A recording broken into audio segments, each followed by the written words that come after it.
সালাম আলাইকুম। আমি সেলিম, প্রতিষ্ঠাতা পরিচালক। এখন লিঙ্ক পার্লামেন্ট কোচিং। এখন যে টপিকটা নিয়ে আলোচনা করবো, মানে ওভার অ্যাকাউন্টিং বা অন কমার্সের ভিতর সবচেয়ে মেজর, সবচেয়ে গুরুত্বপূর্ণ টপিকটা। কারণ আর্থিক বিবরণীর যেই পাটে আইসা পোলাপান আটকায় বা যেই পাটে আইসা পোলাপান খড় খায়, সেটা হলো কি এই কুরিন বা দেনাদার বের করতে গিয়ে। এখন আমরা সেই টপিক নিয়ে আলোচনা করবো। এই টপিকটা যদি তোমরা একবার বুঝতে পারো ভালো মতো, তাহলে কোথাও এসএসসি বলো, এইচএসসি বলো বা বিবিএ বলো, কোনো লেভেলেই কোনো সমস্যা হবে না। আচ্ছা, এখন দেখো কুরিন। আচ্ছা, কুরিনের সৃষ্টি হয় কিভাবে সেটা আগে বলি। কুরিন কি? দেনাদারের কাছ থেকে আমরা যে টাকাটা আদায় করতে পারি না, দেনাদারের কাছ থেকে আমরা যে টাকাটা আদায় করতে পারি না, সেটার নামে কি? কুরিন। এখন দেনাদার কি? ধারে পণ্য বিক্রয় করলে, কি পণ্য বিক্রি করলে? ধারে পণ্য বিক্রি করলে আমি তো টাকাটা এখন পাই না, কয় কম ভবিষ্যতে কম, তখন আমার দেনাদারের সৃষ্টি হয়। ধার পণ্য বিক্রি করলে দেনাদার সৃষ্টি হয়। আর দেনাদারের কাছ থেকে যে টাকাটা আদায় করতে পারি না, সেটি আবার কি? কুরিন। তাহলে ধারে বিক্রয় থেকে দেনাদার, দেনাদার থেকে কুরিন এর সৃষ্টি। এটা কি একটা চক্র? এটা কি একটা চক্রে? আচ্ছা, তাহলে যদি এই কুরিন করতে যাই, তাহলে আমার নির্দেনাদারটা কি আগে বুঝতে হবে। নির্দেনাদারটা কি আগে বুঝতে হবে। আচ্ছা, তো এই দেনাদারটা বুঝাচ্ছি যে দেনাদার বা প্রাপ্য হিসাব। দেনাদার বা প্রাপ্য হিসাব।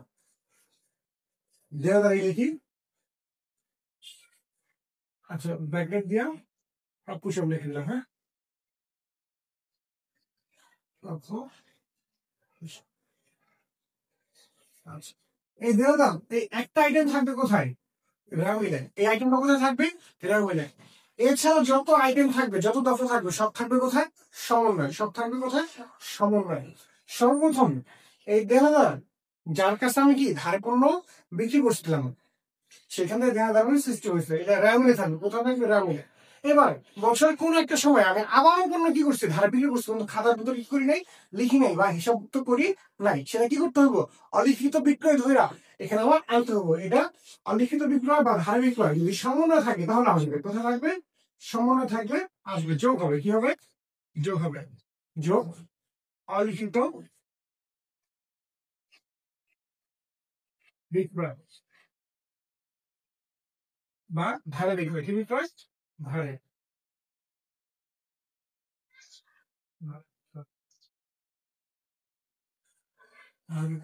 এখন তোমাদের কথা হলো যে ভাই বলছেন কুরিয়ান শেখে ভাই, দেড় টাকা আয় করছেন, কারণ দেড় টাকা কি আয় করতে হবে। দেড় যদি ধরতে পারি, ফাইন্ড আউট করতে পারি, তাহলে কুরিয়ানটা কি অটোমেটিক ফাইন্ড আউট হয়ে যাবে। এটা কোনো টপিকের ভিতরে বলে না যে তুমি দেড় বের করতে হবে। আচ্ছা, অলিখিত বিক্রয় বা ধারে বিক্রয়। আচ্ছা, এর সাথে বাদ যাবে অলিখিত বিক্রয় ফেরত। কি ফেরত?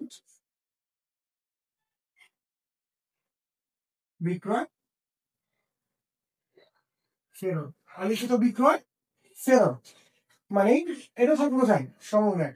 তোমার, তুমি যে পণ্যটা বিক্রি করছিলা, সেই পণ্য তোমার কাছে কি ফেরত আসছে।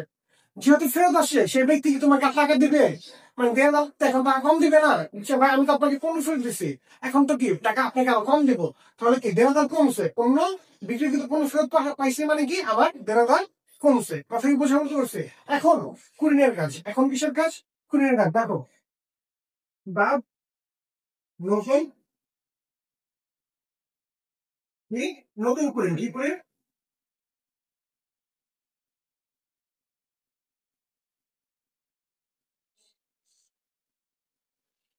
নতুন করে। ভাই নতুন শব্দ কেন নাকি? কোথাও নতুন বলবে না, সমন্বয়ে নতুন বলবে না। কারণ আমরা জানি কি রেয়ামিল মানে পুরাতন। রেয়ামিল মানে কি? পুরাতন। আর সমন্বয় মানে কি? নতুন। রেয়ামিল মানে কি?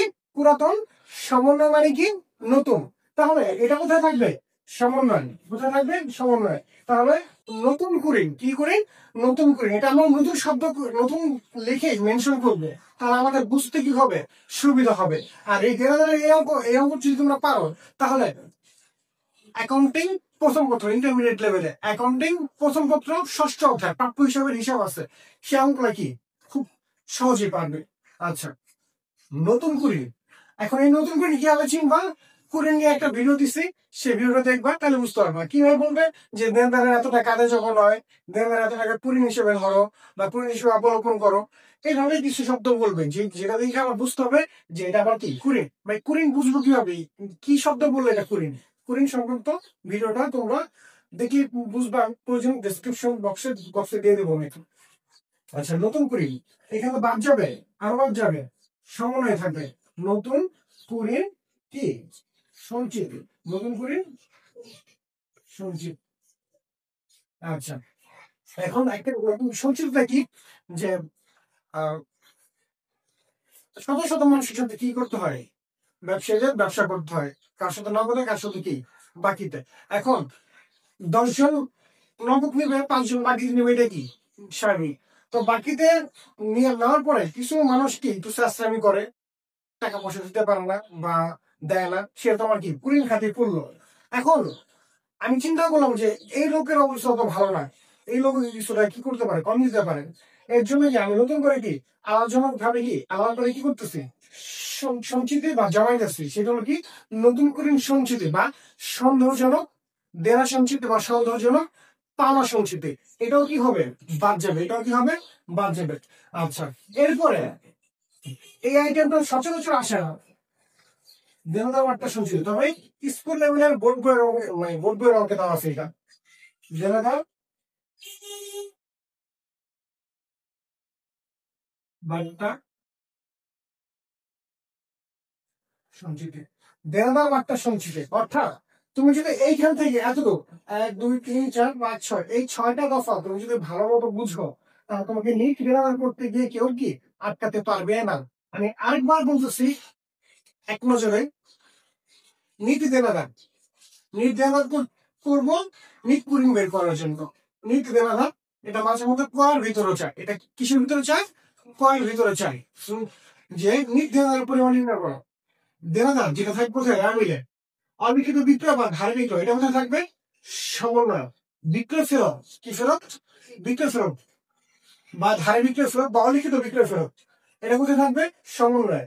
তারপরে নতুন কুড়ি, সমন্বয় যে নতুন কুড়ি থাকবে সেটাও কি এখানে বলবো, বাদ নতুন কুড়ি সঞ্চিতি, বাদ দেনা মাত্রা সঞ্চিতি। এবার এই র্যামই তো থাকবে, বাদ বাকি যে 5টা দফা আছে এগুলো থাকলে করব, না থাকলে কি নাই। এখন কোন অঙ্কের ভিতর এই অঙ্কের ভিতরে কি পুরিনটা নাই, উপর থেকে কি পাই আমরা, এই পুরিনটা দেয় নাই, তাহলে পুরিন বাদ দিয়ে কি বাদ বাকি এন্ট্রি গুলো করবো, যা আছে তাই করবো। প্রথমে বোঝা বলতে পারছি, যা নাই তা করবো না। ঠিক আছে, এই হলো আমার কি নিট দেওয়া রাখি। এখন এই অঙ্কটা হয়তো যদি একটু অ্যামাউন্ট দিয়ে করি তাহলে কি সুবিধা হবে, অ্যামাউন্ট দিয়ে বুঝে দিব, বাদ থাকবে। আচ্ছা ঠিক আছে, এইভাবেই থাকুক। যদি তারপর কারো কোনো সমস্যা হয় কারো প্রশ্ন করো, আচ্ছা এমন দেওয়া করে, ঠিক আছে, তাহলে তোমাদের সুবিধা হবে। এই অপশন গুলো মুছে দিলাম, ঠিক আছে। দেখো তাকে মনোযোগ দেন, এই নিট দেনাদার এমন যদি বুঝাচ্ছি যাতে তোমাদের কি বুঝতে সুবিধা হয়। দেনাদার র্যামে থাকবে, ধরি আমার র্যাম দেনাদার আছে 80,000, কত হাজার আছে দেখা যায়, দেনাদার আছে 80,000। এবার আমরা কি করছি, ধরি আমরা মার্কিন ধারের কাছে ধারে পণ্য বিক্রি করছি, সে বলছে লাভ নাই, সে টাকা দিচ্ছে। এখন বাইরে মানুষ, তার তোরা কি না করা যাবে, না করা যাবে না। আমরা মার্কিন ধারের কাছে ধার বিক্রি করছি কত টাকা, 20,000 টাকা, কত টাকা, 20,000। সে আমাদের কি অ্যাকচুয়ালি রাত্র টাকা দেয় নাই। তো এটা আমরা কি তখন অলিখিত বিক্রয় বা ধারে বিক্রয় দেওয়া এসব যোগ করে দিলাম, তাহলে আমার দেবে হইলো কত, এখন বাজার পাবো কত, মার্কেট হয়েছে 1 লাখ টাকা পাবো, কত পাবো, 1 লাখ। এর ভিতর কোন একটা কাস্টমার আমার কি করছে, পণ্য বিক্রি করছিলাম, সে ফেরত দিচ্ছে, ধরি সে আমাকে 10,000 টাকার পণ্য ফেরত দিচ্ছে। কত টাকার পণ্য ফেরত দিচ্ছে, 10,000 টাকার পণ্য ফেরত দিচ্ছে। যদি ফেরত দেয় তাহলে 1 লাখ থেকে 10,000 বাদ দিয়ে থাকো তো 90,000, কত হাজার, 90,000।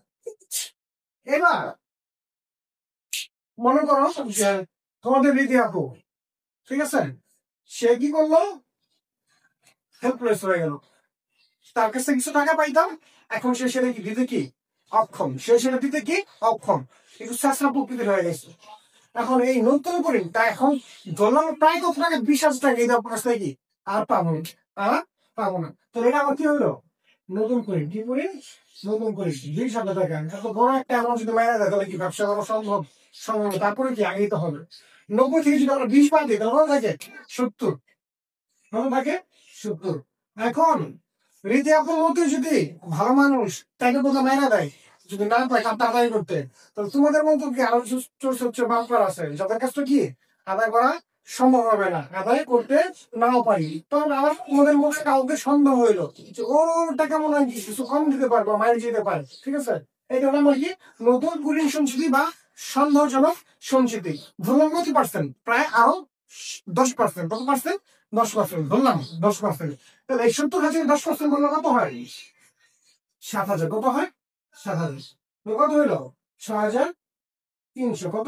সরি, 63,000। কত হইলো? 63,000। আর দেওয়ার পার্টিশন যদি মনে করি নাই, মনে করি নাই, তাই এটা আর কি করলাম না। যদি থাকে তাহলে দেওয়ার পার্টিশন থেকে এখান থেকে কি বাদ যাবে। এটা কি বুঝতে পারছো? কার কোনো সমস্যা আছে? নাই। এখন আমরা এই দেখো এই কুড়িটা বুঝাবো এটা দিয়ে, কোনটা দিয়ে? এটা দিয়ে আর এটা দিয়ে। কুড়িটা যদি বুঝাইতে চাই তাহলে আমার কি নতুন কুড়ি আর নতুন কুড়ি সঞ্চিতি লাগবে।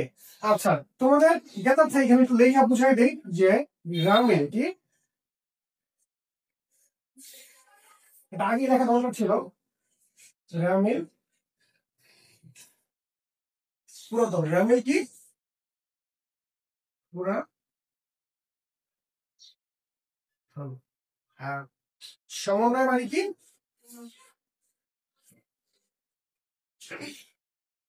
সমন্বয় নতুন।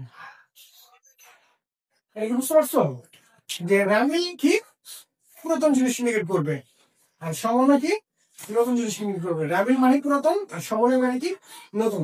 এবার দেখো এটা